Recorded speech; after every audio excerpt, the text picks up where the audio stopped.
दोस्तों, पति और ससुराल की प्रॉपर्टी पर पत्नी का कितना अधिकार होता है? पत्नी के पास भी पति के संपत्ति के कुछ अधिकार होते हैं दोस्तों। और डाइवोर्स के बाद पत्नी के पति की संपत्ति में क्या अधिकार होते हैं? दोस्तों, आज हम लोग इसी मुद्दे को बहुत ही अच्छे तरीके से कानूनी सारे प्रावधानों को समझेंगे। दोस्तों, जय हिंद, नमस्कार। मैं एडवोकेट आशीष मिश्रा। दोस्तों, महिलाओं को उनकी पैतृक संपत्ति यानी पिता की संपत्ति पर पुरुषों के समान ही अधिकार दिए गए हैं। हालांकि देश में ज्यादातर महिलाएं पिता की संपत्ति में अपना हिस्सा नहीं लेती हैं, लेकिन क्या आप जानते हैं कि महिलाओं को अपने पति और ससुराल की प्रॉपर्टी पर कितना अधिकार है? आमतौर पर यही माना जाता है दोस्तों कि पति की संपत्ति पर पूरा हक पत्नी का होता है, जबकि ये बात पूरी तरीके से बिल्कुल भी सही नहीं है। दोस्तों, महिलाएं शादी के बाद अपने माता पिता का घर छोड़ पति के घर में रहने लगती हैं। ऐसे में कहने के लिए तो वो भी उनका घर होता है, लेकिन इससे पति की संपत्ति पर उन्हें हक नहीं मिलता है। तो दोस्तों, अभी समझते हैं कि महिलाओं को उनके पति और ससुराल की संपत्ति में कितना अधिकार होता है। तो दोस्तों, सबसे पहले पति की संपत्ति पर। दोस्तों, होता क्या है कि पति की संपत्ति पर पत्नी का पूरा हक होता है, लेकिन ये बात पूरी तरीके से सही नहीं है। संपत्ति पर पत्नी के अलावा परिवार के बाकी लोगों का भी अधिकार होता है। और अगर कोई संपत्ति पति की कमाई हुई है तो उस पर पत्नी के साथ साथ माँ और बच्चों का भी अधिकार होता है। और अगर किसी व्यक्ति ने अपनी वसीयत बना रखी है तो उसकी मौत के बाद उसके नॉमिनी को उसकी संपत्ति मिलती है दोस्तों। और ये नामनी उसकी पत्नी भी हो सकती है। वहीं अगर किसी शख्स की बिना वसीयत के मौत हो जाती है दोस्तों, तो उसकी संपत्ति में पत्नी के अलावा माँ और बच्चों में आदि में जब जो भी माँ और बच्चे होंगे उनमें बराबर बराबर बंटवारा होता है दोस्तों। इसी के साथ दोस्तों, पति की पैतृक संपत्ति पर पत्नी का क्या अधिकार है उसको भी समझ लेते हैं दोस्तों। दोस्तों, अगर किसी महिला के पति की मौत हो जाती है तो उसके पति की जो पैतृक संपत्ति पर उसका अधिकार नहीं होता है।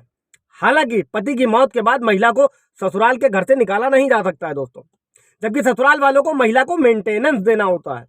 मेंटेनेंस की जो राशि होती है दोस्तों, वो ससुराल वालों की आर्थिक स्थिति के आधार पर कोर्ट द्वारा तय की जाती है। और अगर महिला के बच्चे हैं तो उनको पिता के हिस्से की पूरी संपत्ति मिलती है, जो खुद की कमाई हुई है, ना कि पैतृक संपत्ति है। अच्छे से समझिएगा दोस्तों। और यदि विधवा महिला दूसरी शादी कर लेती है तो उसे मिलने वाला मेंटेनेंस बंद हो जाएगा। मेरे बहुत सारे व्यूवर्स के सवाल रहते हैं कि तलाक के बाद मेंटेनेंस का क्या होगा, कितना देना पड़ेगा, दूसरी शादी कर लेती है, साथ नहीं रह रही है। तो दोस्तों, सारे मुद्दों को अच्छे से समझते चलिएगा। अब दोस्तों, तलाक होने पर महिला को संपत्ति में क्या अधिकार है उसको भी समझ लेते हैं। तो अगर किसी महिला का पति से तलाक हो जाता है तो वो पति से मेंटेनेंस मांग सकती है। तो ये भी पति और पत्नी दोनों की आर्थिक स्थिति के आधार पर तय होता है। और तलाक के मामलों में मंथली मेंटेनेंस के अलावा वन टाइम सेटलमेंट का ऑप्शन भी मिलता है दोस्तों। और तलाक के बाद अगर बच्चे मां के साथ रहते हैं तो पति को उनका भी भरण पोषण यानी कि मेंटेनेंस देना होगा।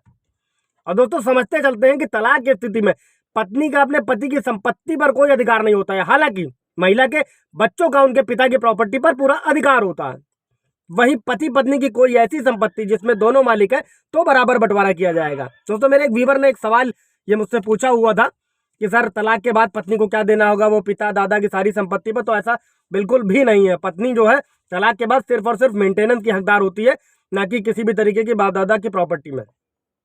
अब दोस्तों, आगे समझते हैं कि भारत में डाइवोर्स के बाद वाइफ के प्रॉपर्टी के अधिकार क्या है। इसको भी अच्छे से समझ लेते हैं, पूरा ब्रीफ कर देता हूं आपको। तो दोस्तों, डाइवोर्स का सीधा और सरल मतलब होता है कपल का कानूनी तौर पर अलग होना। और ये कपल के इमोशनल स्ट्रेस की वजह तो है ही है, साथ ही डाइवोर्स के चलते कई कानूनी मुद्दे हैं जिन पर चर्चा करने की जरूरत है। तो चूंकि ये भी एक महत्वपूर्ण मुद्दा है तो उसको समझ लेते हैं कि डाइवोर्स के बाद प्रॉपर्टी का बंटवारा कैसे किया जाता है। अच्छा दोस्तों, अब अगर अचल संपत्ति है, इमूवेबल प्रॉपर्टी, तो ऐसी प्रॉपर्टी जिसे एक जगह से दूसरी जगह ट्रांसफर नहीं किया जा सकता उसे इमूवेबल यानी कि अचल संपत्ति कहते हैं। अधिकार क्या है महिला के, वो समझ लेते हैं। जमीन और मकान में जो अचल संपत्ति है, अगर प्रॉपर्टी हस्बैंड के नाम है, अगर कोई संपत्ति हस्बैंड के नाम पर रजिस्टर्ड है तो उस संपत्ति पर वाइफ का कोई भी किसी तरीके का कानूनी अधिकार नहीं होता है दोस्तों। और कानून की नजर में संपत्ति का मालिक वही है जिसके नाम पर प्रॉपर्टी रजिस्टर्ड है। और दूसरी तरफ, अगर किसी संपत्ति को खरीदने में हस्बैंड और वाइफ दोनों ने मिलकर भुगतान किया है, लेकिन वो संपत्ति केवल हस्बैंड के नाम पर रजिस्टर्ड है, तब भी वाइफ उस संपत्ति में अपने हिस्से का दावा नहीं कर सकती है दोस्तों। बैंक स्टेटमेंट या अन्य वैलिड प्रूफ से अपना योगदान साबित करने पर ही वो हक मिल सकता है। अगर वाइफ अपने साबित कर ले जाती है कि इस प्रॉपर्टी में जो रजिस्टर्ड पति के नाम पे उसमें योगदान पत्नी का है, अमाउंट लगाया हुआ है, तो वो दावा कर सकती है। अब दोस्तों, अगर ज्वाइंट प्रॉपर्टी है तलाक के बाद, उसमें महिला के क्या अधिकार होंगे वो भी समझ लेते हैं।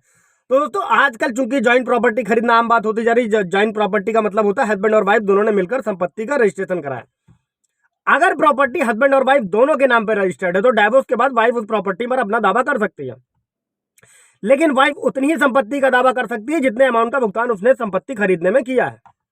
हालांकि अगर वाइफ ने ज्वाइंट प्रॉपर्टी खरीदने के लिए पूरे अमाउंट का भुगतान अकेले किया है तो डाइवोर्स के समय वाइफ को साबित करना होगा कि उसने प्रॉपर्टी खरीदने में पूरा भुगतान खुद किया है। केवल ऐसी स्थिति में ही तभी वह संपत्ति में अपना पूरा अधिकार ले सकती है। इसी तरह अगर हस्बैंड ने ज्वाइंट प्रॉपर्टी के लिए पूरा भुगतान किया है तो डाइवोर्स के बाद वाइफ उस प्रॉपर्टी पर अपने अधिकारों का दावा कर सकती है। अब दोस्तों इसके बाद समझेंगे अगर कपल अलग हो गए हैं और डाइवोर्स नहीं हुआ है, अभी डाइवोर्स नहीं हुआ है बट दोनों अलग रह रहे हैं, अगर हस्बैंड दूसरी शादी कर लेता है तब भी उसकी पहली वाइफ और बच्चों को उसकी संपत्ति में अधिकार मिलता है। हालांकि हस्बैंड की दूसरी वाइफ से जो बच्चे हुए हैं उन्हें भी संपत्ति में हिस्सा दिया जाता है। दोस्तों चल अचल संपत्ति के केस में किसी व्यक्ति का ऐसा कोई पर्सनल सामान जिसे एक जगह से दूसरी जगह ट्रांसफर किया जा सकता है उसे चल संपत्ति कहते हैं। तो दोस्तों आप समझते हैं कि डाइवोर्स के बाद वाइफ के चल संपत्ति जैसे कि स्त्री धन, बीमा के क्या अधिकार हैं, इसको भी अच्छे से समझ लेते हैं दोस्तों। तो दोस्तों स्त्री धन का मतलब वो होता है वो चीजें जो एक महिला को शादी के समय गिफ्ट के रूप में मिलती हैं। इसमें नगद रुपए, फाइनेंशियल कार्ड और ज्वेलरी जैसे गिफ्ट होते हैं। तो डाइवोर्स के बाद भी महिला का अपने स्त्री धन पर पूरा अधिकार होता है दोस्तों। हालांकि अगर हस्बैंड ने इन गिफ्ट के लिए भुगतान किया है तो हस्बैंड भी डाइवोर्स के बाद उन वस्तुओं पर अपना दावा पेश कर सकता है डाइवोर्स के बाद। अब दोस्तों अगर कोई इन्वेस्टमेंट है, कोई इंश्योरेंस है, कोई बीमा है तो हस्बैंड द्वारा की गई किसी भी पर्सनल इन्वेस्टमेंट में वाइफ का कोई भी अधिकार नहीं होगा। वाइफ ऐसे किसी इंश्योरेंस पर भी दावा नहीं कर सकती है जिसके लिए हस्बैंड ने अपने नाम से भुगतान किया है। तो दोस्तों ये सारे क्वेरीज आप लोगों की थी कि डाइवोर्स से पहले पत्नी के क्या अधिकार होते हैं और डाइवोर्स के बाद क्या वो पिता बाप दादा की जमीन जायदाद मकान में प्रॉपर्टी में हिस्सा ले सकते हो। ऐसा बिल्कुल भी नहीं है। हाँ, तलाक से पहले पत्नी का पूरा अधिकार होता है, उसके बाद तलाक के बाद सिर्फ और सिर्फ वो मेंटेनेंस की हकदार होती है, भरण पोषण की, अपने और अपने बच्चों के लिए।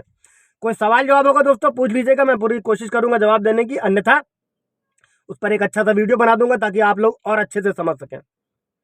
चैनल को मेरे लाइक कर दीजिएगा, शेयर कर दीजिएगा, सब्सक्राइब कर दीजिएगा ताकि ऐसी इन्फॉर्मेशन और लोगों को भी मिलती रहे दोस्तों। Thank you.